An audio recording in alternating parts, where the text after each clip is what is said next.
नमस्कार, आप देख रहे हैं जागो जौनपुर न्यूज, सच की निगरानी, जहां हर खबर होती है बेबाक, निष्पक्ष, जनहित से जुड़ी। हम उठाते हैं आपकी आवाज, दिखाते हैं हर सच और निभाते हैं अपनी जिम्मेदारी। आज की बड़ी खबर जनपद जौनपुर से सामने आ रही है, जहां सामाजिक समरसता और संवैधानिक मूल्यों का संदेश देने वाला भव्य आयोजन हुआ।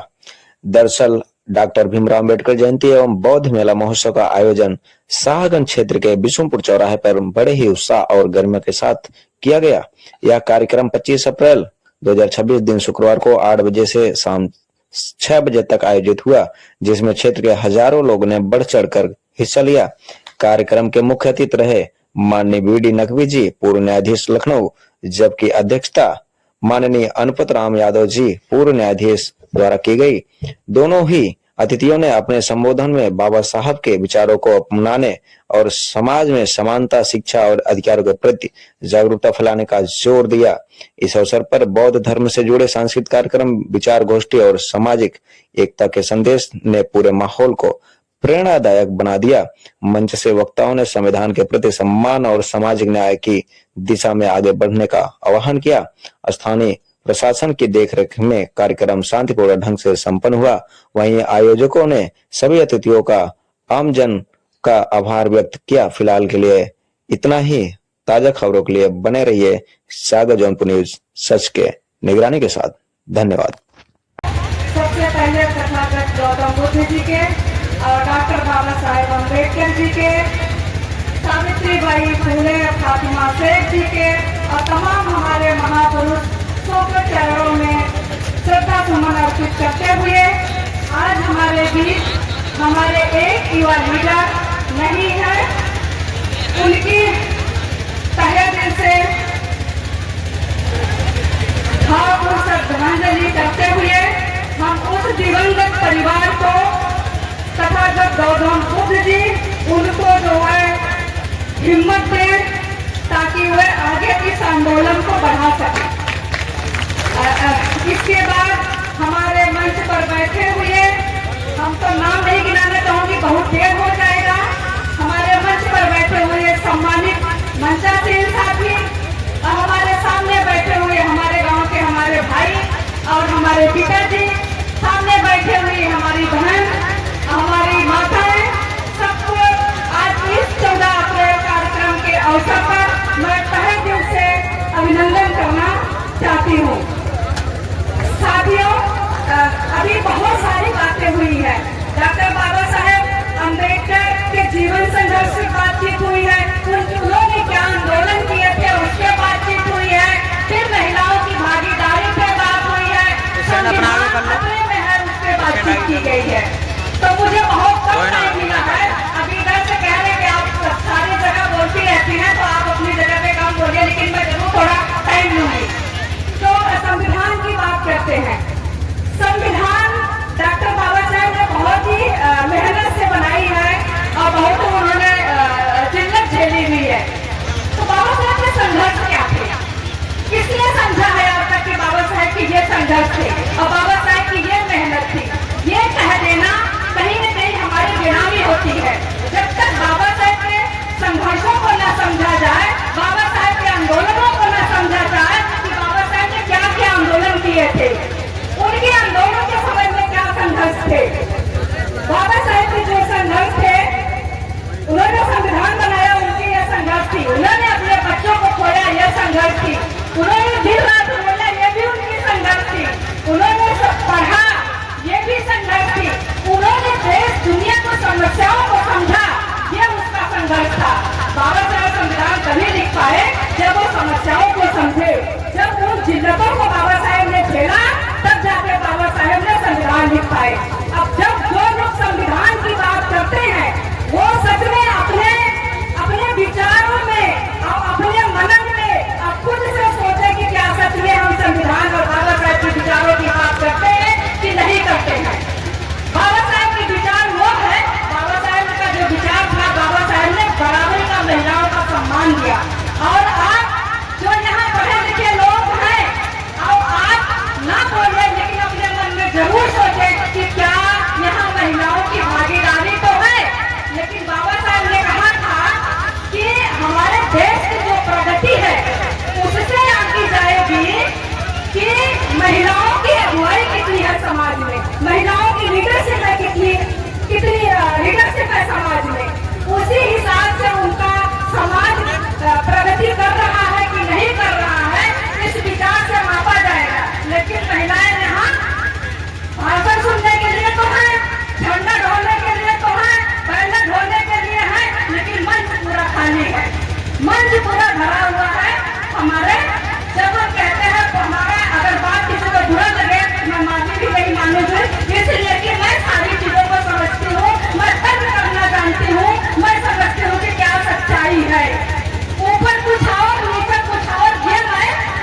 महत्वपूर्ण है। तो इसी तरह से अगर हम देखेंगे कि जब संविधान की बात करें तो संविधान बात अगर करें तो महिलाओं को अपनी नजर में रख के बात करें। आपने देखा सम्मान समारोह, आप लोगों ने देखा सम्मान समारोह, आप लोगों ने देखा, पूरा भले लगे, लेकिन कहना तो क्योंकि बाबा साहेब जब लोग जय भीम बोलते हैं तो जय भीम का बोलना वो चीज है कि जय भीम का मतलब है जुनून। जय भीम का मतलब ये है कि आप सच्चाई की लड़ाई लड़े। जय भीम का मतलब है कि आप किसी के ऊपर हो रहे हिंसा के खिलाफ आप आवाज उठाए, इसका ये मतलब है। जय भीम बोल देना ये मतलब नहीं है जय भीम खड़े खड़े होकर मंचों पे भाषण रख दे देना, महिलाओं की आदि आबादी की बात, महिलाओं के परिवर्तन की बात। लेकिन मेरा यह मानना है कि जब तक पुरुषों में, जब तक युवाओं में विचार का परिवर्तन नहीं होगा तब तक महिलाओं में विचार का परिवर्तन नहीं होगा। इसलिए मैं उसकी उदाहरण हूँ। जब मैं बाहर निकली मेरी कितनी टांगें खींची गई है, मुझे क्या क्या चीजें झेलना पड़ा है तो मैं जानती हूँ।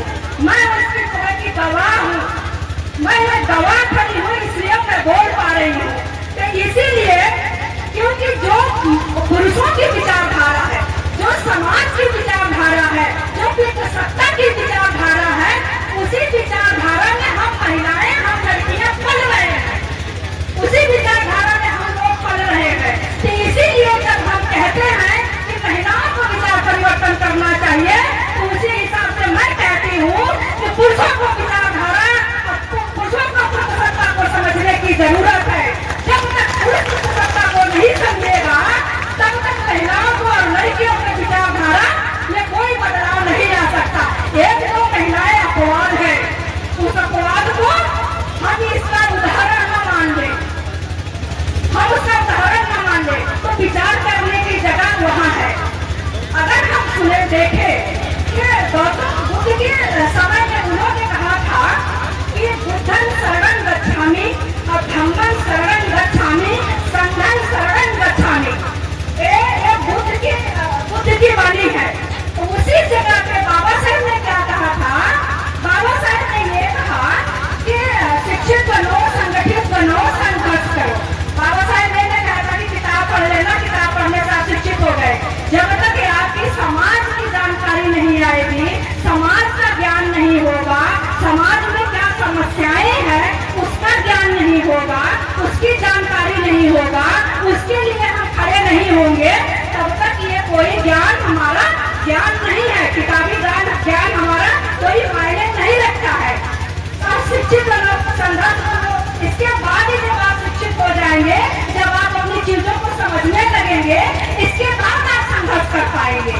अब उसी तरह जब आप संविधान की बात करते हैं, संविधान की जो आत्मा है, संविधान की जो रीढ़ की हड्डी है, अगर आप उस प्रस्तावना में देखेंगे तो उसमें क्या है?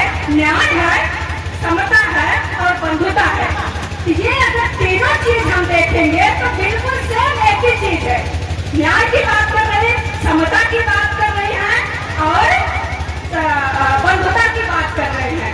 तो आज जब इस प्रांगण में जब हम देख रहे हैं, एक हमारा समावेशी लोग तो है, समावेशी तो हम इकट्ठा कर पा रहे हैं, लेकिन ये जो हमारी समावेशी ताकत आज बैठी हुई है, इस ताकत को हम लंबे दौर तक हमारी क्या रणनीति होगी, हमारी क्या प्लान होगा, इसे लंबा ले चलने के लिए सबसे महत्वपूर्ण हमारा ये है कि ये रणनीति तय करना।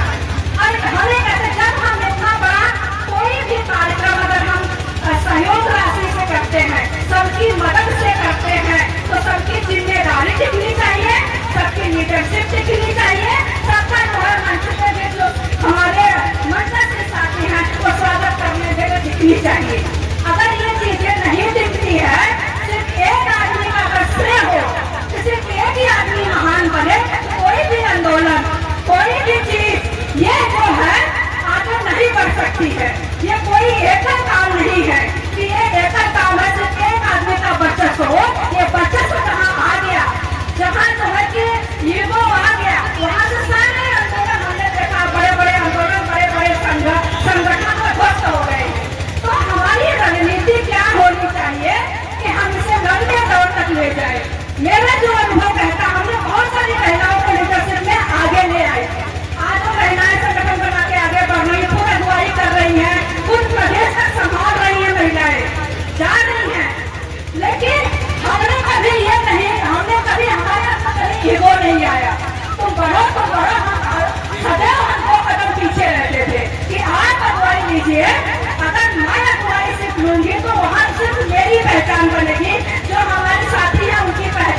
सावित्रीबाई फुले जी का। हमने सावित्रीबाई फुले जी का संगठन इसलिए बनाया कि जो हमारा महिलाओं का संघर्ष है, जो हमारा महिलाओं का आंदोलन है, वो कहीं न कहीं दबा दिया जाता है, कहीं न कहीं उसे खत्म किया जाता है। इसीलिए हमने जो है सावित्रीबाई फुले और दलित महिला संघर्ष मोर्चा के नाम से प्रदेश स्तर का जो हमारा संगठन बना हुआ है, इसमें तकरीबन 12,000 महिलाएं सदस्य हैं। तो ये हमारा इस तरह का संगठन है, इस तरह के प्रदेशों में चल रहा है। तो घूम घूम के मैं रोज झोला उठाए घूमती रहती हूँ, उन्हीं महिलाओं के साथ बैठ के। उनके अंदर जो बाबा साहेब की विचारधारा थे कि महिलाओं को लीडरशिप में आना चाहिए, तो वो मैं निकालने का काम कर रही हूँ। अब इसी तरह से जो है कि जब ज्योतिबा फुले ने काम किया, हमारे डॉक्टर बाबा साहेब अम्बेडकर ने उसका बेनिफिट लिया, और जो डॉक्टर बाबा साहेब ने काम किया उसका बेनिफिट हम ले रहे हैं। अब हम लोग जब काम करेंगे तो हमारी आने वाली पीढ़ी लेगी। इसीलिए हम देश के नागरिक हैं। इस नागरिक के हैसियत से हमें अपने भविष्य के लिए, हमें अपने बच्चों के लिए वो रास्ता साफ करना पड़ेगा, ताकि हमारे बच्चे आने वाले समय में अपनी जो है कि रास्ता बना सके। मैं 2 बात और कहकर अपनी बात को विराम दूंगी। अभी बहुत सारे लोगों ने कहा कि शिक्षा वो शेरनी का दूध है जो पिएगा वो दहाड़ेगा। सरकार ने ऐसा कर दिया, जो आपकी दहाड़ थी वो खत्म कर दी। आप आगे जान रहे हैं कि कम से कम प्रदेश में 27.5 लाख की हजार स्कूल को बंद कर दिया गया।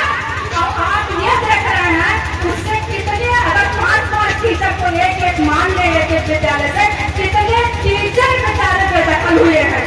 और आप बच्चों को देख लीजिए कि कितने बच्चे शिक्षा से वंचित हो गए हैं।